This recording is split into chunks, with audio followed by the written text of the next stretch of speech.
Mais maintenant, je vais aller au Nigeria maintenant. Foutez-moi la paix. Si vous avez un pied, amenez-moi là-bas. C'est bon, je Déjà, parti là-bas. il faut arriver au Cameroun. Déjà, il faut arriver au Cameroun. Non, mais déjà, il faut arriver au Cameroun. Déjà, il faut arriver au Cameroun, n'est-ce pas? Nous sommes des voisins qui viennent au Cameroun. Voilà tes trucs. Le jazz stress. C'est bon, moi. Le DJ qui. Frérot. Merci beaucoup. L'amour de façon. Franchement, c'est une chance de t'avoir sur le plateau. Donc, je ne connais peut-être pas, c'est l'un des meilleurs de Massy. Ouais, franchement, c'est un DJ qui a fait ses preuves. Et aujourd'hui, DJ Guy, tu as une superstar du Cameroun. Jazz Stress, il a vraiment fait ses classes au Cameroun dans l'industrie. Et aujourd'hui, il est en France et il a décidé voilà, de passer nous faire un petit coucou. Et on va pas le laisser comme ça. On partage avec lui. Oui, on est là. Moi, je serais curieux. Qu'est-ce que je voulais dire? Mais ça fait plus de 5 ans que tu es là. Ça fait plus de 5 ans que tu es en France déjà. Oui, ça va faire... Non, pas encore. Ça va faire 5 ans en 2025. D'accord. Novembre 2025. D'accord. L'année de 2025. Donc D'accord. ça fait 4 ans là. Hum. Ouais. D'accord, d'accord. Et les projets en termes de musique, entre ce que tu faisais au Cameroun et ce que tu fais ici, tu as évolué, tu as régressé un peu. Est-ce que tu sens qu'il y a quelque chose que qui s'est rajouté en fait dans ta carrière? Déjà, le fait d'être venu, ça m'enrichit. Tu vois, quand tu voyages, tu apprends des trucs, tu as une autre vision, tu vois les choses autrement, la façon de vivre là-bas, c'est pas la même C'est pas la façon même chose. Ouais, c'est pas la même Et chose. tout ça, c'est inspirant, vu que nous sommes la voix de la société, la voix des sans-voix. C'est à nous c'est à nous de transmettre de l'autre côté. C'est ça. Et ce qu'on a pris de l'autre côté et transmettre ici. Eh Bouna, arrête de tousser. Tu vois. Donc, arrête de tousser là. Donc on arrête. C'est notre ref là. Mon frère, c'est naturel. C'est naturel. Tu disais, c'est comment? On est ensemble. Les gens s'élèvent. Vous n'êtes pas bon encore. Le cas, c'est on est ensemble. Tu disais, mais ce qu'il faut savoir, c'est que Guy, lui, il est là aujourd'hui spécialement pour nous parler un peu de la musique en France ici. Ouais. Et moi, aujourd'hui, c'est une occasion de comprendre en fait la différence entre la musique qu'on fait au Cameroun et la musique ici que les gens consomment. Pourquoi la musique française, ce que les rappeurs français produisent, on les consomme au Cameroun, mais pourquoi nous, ce qu'on produit, on ne le consomme pas en France? Donc j'ai commencé déjà d'abord par te parler de toi un peu, on parlait déjà de toi, mais il faudrait que tu saches qu'au bout, on va essayer de voir un peu qu'est-ce qu'on peut améliorer dans notre musique pour pouvoir entrer dans le marché français, ou alors, voilà, qui nous donne un peu quelques secrets, parce que lui c'est un DJ. tu sais, mon frère, moi, j'étais bercé quand j'étais gamin par les Flonel Petit Solar. Ouais. Il y avait les sages poètes de la rue. Ouais. Il y avait différents groupes, secteur A. J'ai écouté Ayam et tous ces... C'est ça. Et chaque rappeur avait sa plume.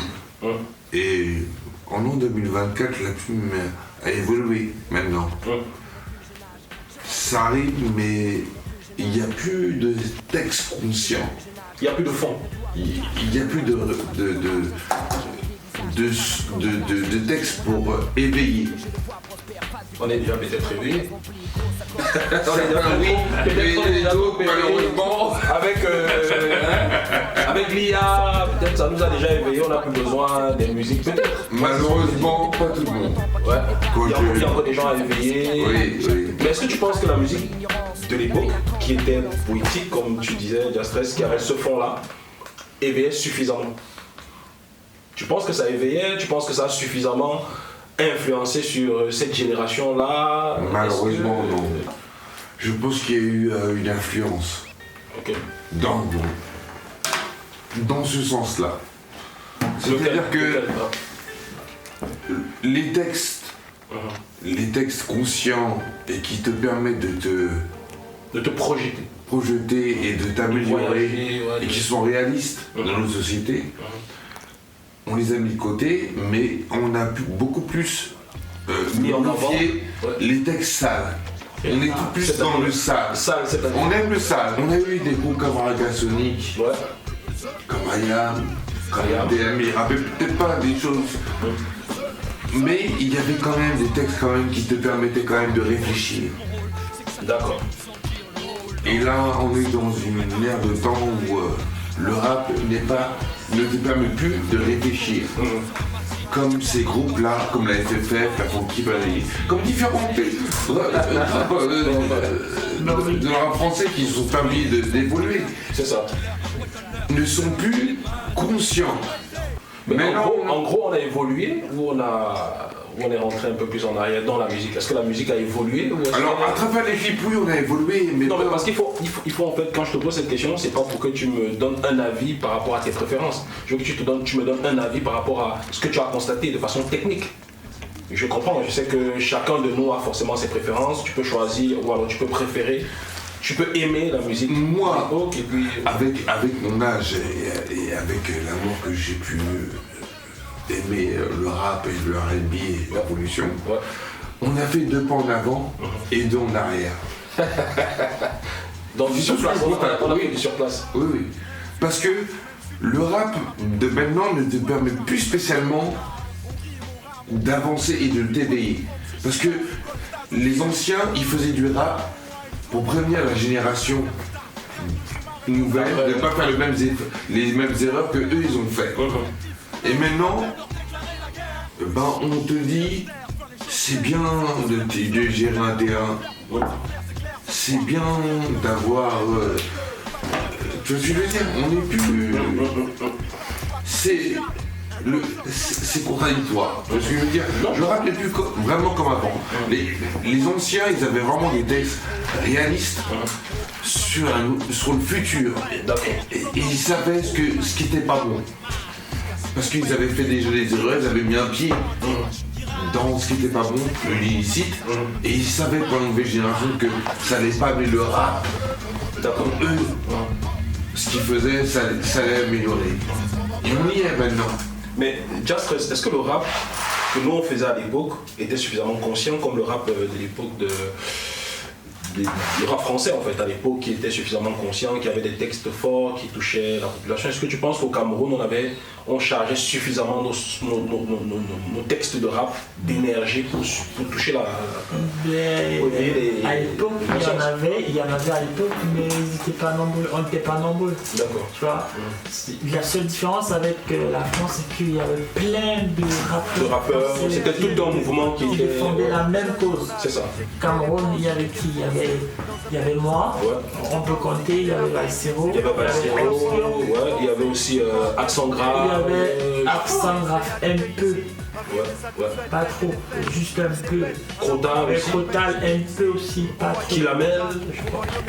Moi, vert ou jaune dans le noir et tout, oui, un peu aussi, tu vois. Pas très très. Ouais, on peut compter, c'est même pas une dizaine, tu vois. Peut-être parce que vous n'étiez pas aussi prolifique. Vous ne sortiez pas des sons.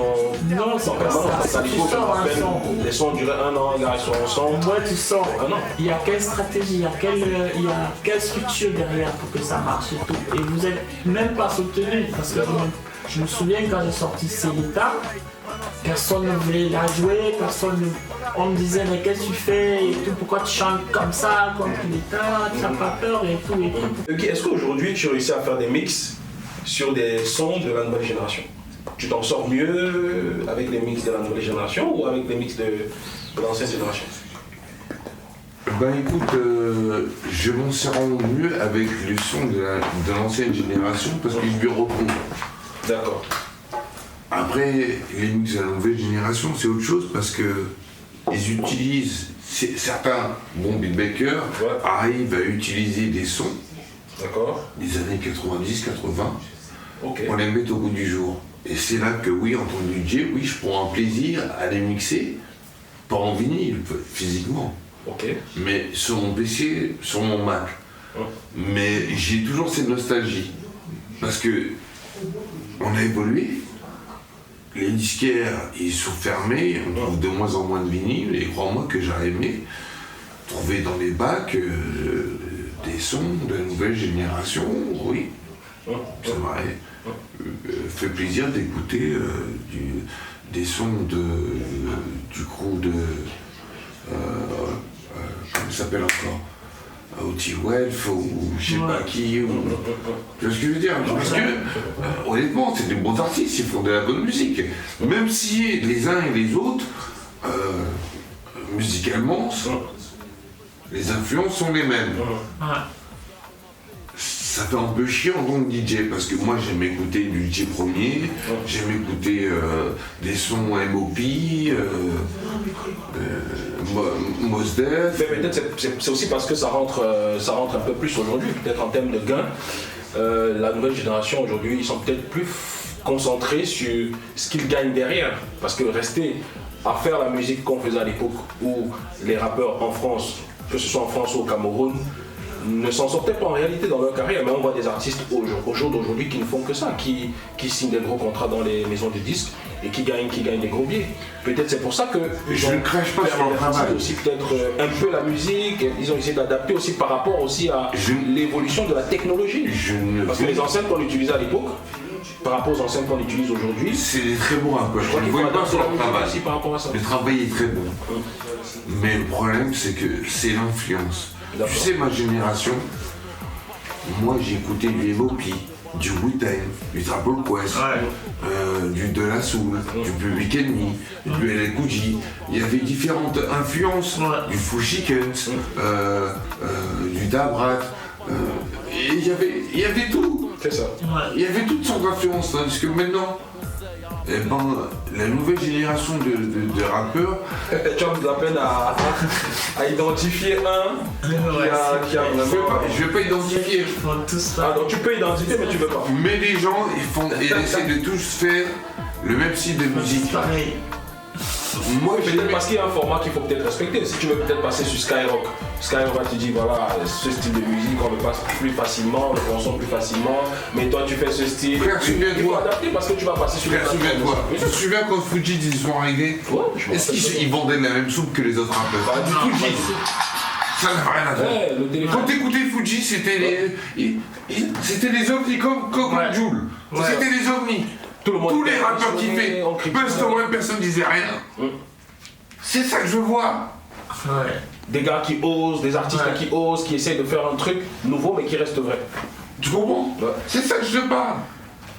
Ils n'avaient pas plus que les autres rappeurs, mais ils avaient un style qui se différenciait des autres. Ils n'écoutaient pas les influences des autres. J'écoutais du Pete Rock, du Mos Def, chaque rappeur, ils avaient leur influence musicale. Leur univers. À eux. Maintenant, tout le monde pompe tout le monde. C'est ça. C'est ça qui me dérange. C'est ça. Faites des trucs qui vous entendent, mais c'est vrai ou pas? C'est vrai. Moi, je veux entendre des trucs qui... Ah ouais, lui, il fait ça. C'est bon ça. Et il est bon là-dedans. Et je trouve là-dedans parce que je me reconnais. T-Pain il est bon là-dedans, mais tout le monde n'est pas bon dans ce que T-Pain fait. Tout le monde essaie de faire le même réchauffage que T-Pain. T-Pain c'est T-Pain. Il sait faire du vocabulaire, il sait maîtriser ça. Mais les autres, arrêtez. Moi je kiffe, ça me fait plaisir d'entendre des rappeurs qui rappent avec leur vraie voix. Mais qu'est-ce que tu penses de la musique nigériane par exemple? De l'afrobeat et tout Mais c'est du lourd, moi je kiffe. C'est autre chose. Déjà on n'est plus dans le délire carré. C'est autre chose. Parce qu'il faut savoir que les clips c'est autre chose. On écoute le Nigeria aujourd'hui un peu plus que les Quinri. Parce qu'à l'époque, vraiment, les Quinri, ils avaient inondé le marché. Mais maintenant, je vais aller au Nigeria maintenant. Faites-moi la paix. Si vous avez un pied, amenez-moi là-bas. C'est bon, déjà, il faut arriver au Cameroun. Non, mais déjà, il faut arriver au Cameroun. T'inquiète pas. Nous sommes les voisins du Nigeria. Et le Cameroun, voilà tes trous. Moi, je pense qu'on n'est plus à l'heure de beaucoup réfléchir dans la musique. Moi, c'est ce que je pense. Musicalement, aujourd'hui, je pense que chacun veut sa part. Chacun veut sa part, les maisons de disques veulent leur part, les artistes veulent leur part, le public aussi veut sa part. C'est peut-être pour ça qu'aujourd'hui, il faut faire des choses vite fait, un peu plus raffinées, sans forcément s'arrêter sur le fond. Mais le truc, c'est qu'il faut qu'on connaisse déjà la base. Connaître l'histoire. C'est quoi la musique? Parce que la musique, c'est une âme. Hein. C'est une arme, œuvre de l'esprit. vraiment. La musique peut tout changer dans le monde. Tu penses? Oui. Ah, voilà. C'est compliqué. Parce que Je depuis qu'on chante là, dis que la depuis musique... qu'on chante là, je sais Excuse-moi pas. de te couper, hein. Oui, dis-moi. Mais ma génération, tu sais, on était des gros admirateurs de musique, des grands consommateurs de musique et des artistes. Comme Wu-Tang, comme Daz Effect, comme des gens comme Footies, Nas, Jazz, Jay-Z, Nas. et ben, même Missy Elliott, n'importe qui, hein, Bush Dickens, tout confondu. Public Enemy, la totale, enfin bon bref. Ces gens-là, quand ils sortaient un album, on les attendait qu'ils sortent leur album. Ils prenaient leur temps pour sortir leur album. Et quand ils sortaient leur album, quand t'écoutais leur album, si t'avais un ou deux ou trois morceaux qui puaient la merde dans leur album, c'était un miracle. Parce qu'ils prenaient leur temps. Pour faire sortir des vrais produits, des vrais Tu sons. comprends? Ouais. Mais maintenant, On ne sort même plus des La albums, parce nouvelle- que c'est compliqué, c'est des singles. oui, mais c'est ils sortaient des vrais albums, il y avait 16, 17 morceaux. C'est ça. Album. C'est ça. Aujourd'hui, on a des artistes qui ont fini leur carrière sans voir. Mais non, Un sur album. l'album, excuse-moi, c'est 4 morceaux, je vais remettre la tête, c'est un miracle. Excuse-moi, moi je suis un gros consommateur de musique. J'attendais les Eric Saramon, Rainman, et Method Man, excuse-moi, je suis un gros consommateur. Et j'adorais la musique. Mais nous aussi, Les Foxy Brown, Non, mais moi, je vais vous dire tout de suite, je suis un défenseur de la nouvelle. Voilà. De la musique de. Voilà. De la nouvelle génération. Tu es un défenseur. Sans tu cracher, défends quoi? sans cracher Qu'est-ce que sur. tu défends? Non, moi en fait, ce que je défends aujourd'hui dans la nouvelle, dans la musique d'aujourd'hui de l'industrie, c'est que au moins ça permet à tout le monde d'avoir sa place. Parce qu'à l'époque, les artistes duraient sur le trône. Il y avait des artistes qui sortaient des sons, des albums, et on sait quand on dit DMX, il fallait qu'il soit mort, hein, pour qu'une autre personne prenne sa place. Non, mais Aujourd'hui, ces mecs-là, ils avaient mouillé le maillot. non, mais aujourd'hui, tout le monde a sa place. Ces rappeurs-là, ils avaient. Tu vas sortir ton single, Frérot, tu vas tourner 2 ans, Frérot. et puis après tu meurs et une autre personne prend. Frérot, ces mecs-là, pour qu'on parle de Moi, c'est ce leur. que je pense, je pense Frérot. qu'aujourd'hui chacun a sa place, Frérot, chacun peut se honnêtement. faire son bif. Honnêtement, pour qu'on parle de leur blase, ces mecs-là, ils ont fait un travail en eux-mêmes. Ils ont charbonné, ils ont écrit sur un bouquin, ils ont charbonné pour être là. Non, mais est-ce que Pour qu'on parle encore de leur blase. Non, mais on parle. Maintenant, il y a des rappeurs, ils arrivent, maintenant, ils vont te sortir des beatmakers qui sortent du flûte de qui je mets à HPTL, comme je le faire, puis à son âme. Après 3 mois, les oublie. Ils te passent des rimes, et puis quand t'écoutes leur rap, leur rime, tu te dis, mais putain, merde. Non, mais J'en ai, oui, je- tu penses que les artistes d'aujourd'hui ne triment pas, ne souffrent Ah non, pas. il y a des gens, non, Mais les non, gars non. bossent aussi. Non, il y a des gens, maintenant, ils se Franchement, suffisent. Non, Ils sont pas les là. gars, maintenant, aussi, ils se suffisent, maintenant, Il y a ils des travaillent les aussi. autres. Mais non. Il y a des rappeurs, hein, honnêtement, je vais pas sauter des noms, mais il y a des gens qui utilisent des samples, ils s'inspirent du travail des autres pour être là où ils en sont. Ouais. On va pas se mentir, c'est la vérité. Ouais. Il y a des rappeurs qui se sont fait du sample, du copy-calling, non. Oui, nous sommes d'accord. Mais aujourd'hui, ce qu'il faut retenir, moi, ce que je retiens, c'est que chacun peut se faire sa place. Chacun peut se faire sa place dans l'industrie. Un gars sort un single ou un album, il va marcher il va être sur le marché pendant 2 ans, et puis la 3e année, il y a une autre personne qui s'installe. Moi, c'est ça en fait que je kiffe dans la nouvelle façon de consommer la musique, la nouvelle façon Alors, de mon frère, je suis d'accord avec toi, mais on fait des sons. tout dépend comment tu Même arrives. s'il n'y a pas de fond, les gens dansent sur une période, il fait son temps, il se recule, une autre personne vient. Ça, c'est un peu démocratisé, Tout dépend comment tu arrives. À l'époque, c'était, voilà, je suis sur le trône, c'est moi, Il c'est fallait pas tel. respecter le trône. Pendant 10 ans, Je sais pas. Il fait le mériter. Les gars faisaient des carrières de. Si c'est pour faire des carrières comme Vanilla Ice, autant pas faire de rap. Oui. Ok, hein, quand il y a eu Sous Snipes, Vanilla Ice, hein, Ouais. il est sorti un mois ou deux, Ice, Ice, baby. Ouais. Doum, doum, doum, doum, hein. Et puis quand Sous Snipes, il a pris, il a tenu, hein. Guy, mets-toi dans le cadre. Hein? C'est pas Ice baby, hein, au-dessus d'un, hein, tes pieds, ta tête est en bas et, hein, tu vas encore du ice, hein, combien de temps? 2 minutes, hein. Bon, qu'est-ce qu'on peut retenir, Justice? Qu'est-ce qu'on peut retenir aujourd'hui en gros? Pour toi, tu penses que si tu es un producteur, tu as une maison de disques, tu vas plus vendre quoi? L'ancienne musique ou la musique que les jeunes produisent aujourd'hui? Peu importe, ancienne ou nouvelle musique, peu importe. Moi, je veux vendre de la musique qui me parle.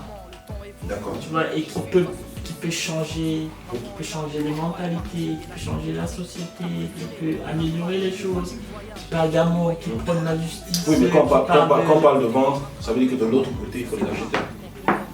Non, ça veut dire tu es un producteur, tu es une maison de disque, tu vas essayer de vendre un produit que les acheteurs vont acheter. Mais est-ce que tu penses qu'on a encore un public prêt à acheter des musiques qui parlent, qui machin? Est-ce que tu as toujours acheté quelque chose parce que tu vas acheter?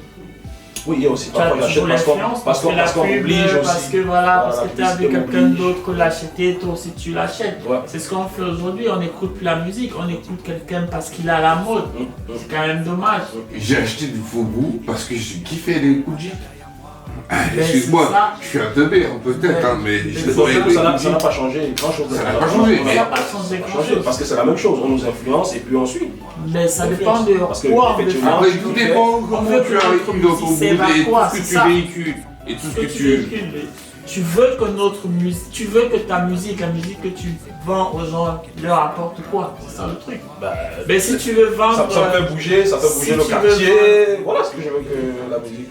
Du moment que mon enfant on a déjà trop de problèmes. Du moment que ma fille à travers ton message n'en sort pas plus con et imbécile de ce que les réseaux sociaux en proposent. Voilà. Donc là tu abordes un sujet encore qui est... Parce que quand tu parles des réseaux sociaux, attention. Excuse-moi, mais bon... Des fois je regarde des vidéos, je me dis mais pourquoi ces gens-là postent ça? C'est un rapport. Qu'est-ce qu'on va en devenir? Est-ce que ça va nous rendre mieux? Ou pire? Parce que ce que tu véhicules et ce que tu proposes comme message. Mais je compare rapidement ce que tu es en train de dire à une histoire toujours que j'ai écoutée sur les réseaux sociaux où il y a un comédien qui dit il a passé presque 30 ans de sa vie à travailler sur sa carrière de comédien, mais il n'arrive pas justement à toucher le public, à encaisser un salaire équivalent à une meuf ou à une personne lambda qui met juste sa photo, qui fait juste un petit délire sur les réseaux sociaux, sur TikTok, et réussit à avoir par exemple des millions de vues, réussit à toucher des droits sur la vidéo, machin. Lui qui a travaillé depuis des années, mais il n'arrive pas à encaisser. Mais faire rire, c'est pas facile. C'est très difficile. À la fin, qu'est-ce que tu veux? À la fin, tu veux toucher les gens et être dans la S, où tu vas toucher les gens pour après aussi avoir ta part. C'est encore plus difficile d'être humoristique qu'être un rappeur. Honnêtement, je te jure. Il faut savoir vendre sa musique, il faut savoir se vendre. Mais ça aussi, c'est... Je défie un comédien de rapper et de se mettre à la place d'un rappeur. Tu comprends? À faire rigoler des gens en tant que rappeur et un comédien de faire bouger des mecs comme ça sur ton flow. Tu comprends? C'est un taf complètement... ça n'a rien à voir. C'est pas les mêmes boulots. D'accord. Dieudonné, il fait pas le même boulot qu'un rappeur. Bon, moi je pense que c'est des sujets très compliqués, très complexes. Franchement, quand on parle de musique, nouvelle génération, ancienne génération, il y aura toujours à dire là-dessus. Mais ce qu'il faut retenir pour moi, c'est qu'aujourd'hui, la nouvelle génération, ils sont plus concentrés dans ce qu'ils gagnent, pas dans ce qu'ils font gagner à travers la musique qu'on va écouter. C'est-à-dire ce qu'ils vont produire, vous qui allez écouter, ils s'en foutent de ce que vous allez gagner. Mais eux, ce qu'ils veulent, c'est qu'est-ce que moi je gagne. Dès que je sors mon album, est-ce que je serai signé chez, je sais pas, Universal? Le problème à l'époque, les gars, ils faisaient de la musique Parce qu'en Mais on dit réalité, ce qu'on est, on on voulait faire ce qu'on est. Frérot, le problème de la nouvelle génération de jeunes qui arrivent et qui veulent rapper, pas dans la tête, c'est que de nos jours, tout le monde n'a pas une blindée, tout le monde ne peut pas se permettre de tourner des clips, de faire des enregistrements dans les studios. La vie est dure. Moi, quand j'étais plus jeune, j'allais travailler dans les marchés pour acheter mes vinyles. Tous les dimanches matin, samedi matin, on marchait. Et c'était 50 francs. 50 francs. Oui. Le prix d'un maxi, 50 francs. Tu te rends compte, mais je ne faisais pas le guet pour des clients. Et mon père, à chaque fois que je rentrais, il me demandait d'où ça sort ça. Comment tu as fait pour Mais aujourd'hui c'est facile, les gars ils sont dans la cité, ils disent voilà, ça c'est de la drogue, c'est plus facile les gars. J'ai 48 ans, j'ai plus de 3800 vinyles chez moi, mais tous mes vinyles, je mettais un billet de côté pour partir à London, pour aller chez les disquaires, à Brixton, pour acheter mes vinyles. Mais au Cameroun c'était pareil, c'était pareil, c'était pas facile d'avoir des sons de la nouvelle génération ou alors de l'ancienne génération de l'époque. C'était pas facile aussi, hein, les gars traînaient. On ne faisait pas le guet. Les grands musées, qu'est-ce que tu fais là? Tu vas pas à l'école? Pas à l'école. Aujourd'hui c'est normal. Vous connaissez pas ça? C'est pas. Aujourd'hui c'est normal de pas aller à l'école. Va à l'école. C'est ça qui est normal. Puisqu'on sait, après tu vas faire tes études et puis après tu vas toucher tes 2000 balles. Or le rappeur tranquille il va signer 100 000 balles, 200 000 balles, tranquille Bugatti, featuring avec... Et moi j'ai pas dû couvrir mes études. Hein. Mon père m'a dit t'as pété, tu vas... Le service militaire c'est obligatoire. Va à l'armée.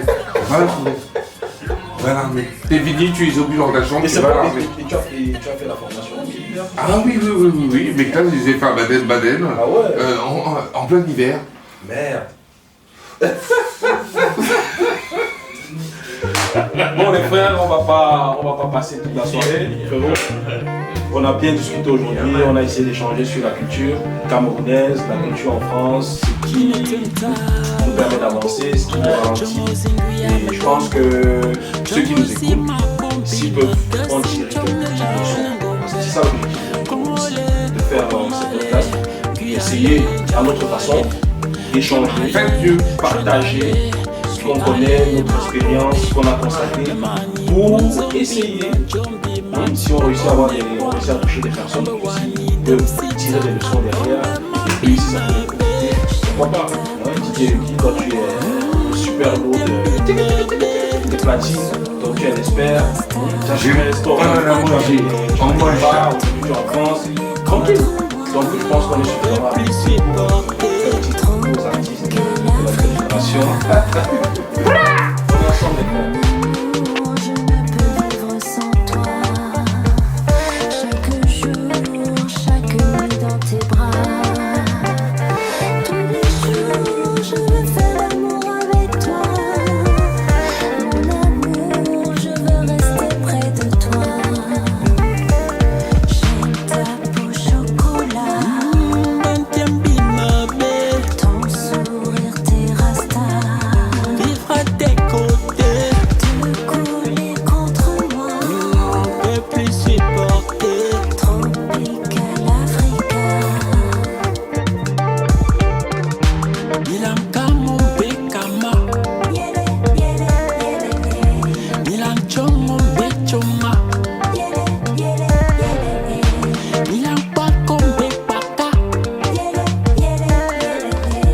Bengo Kya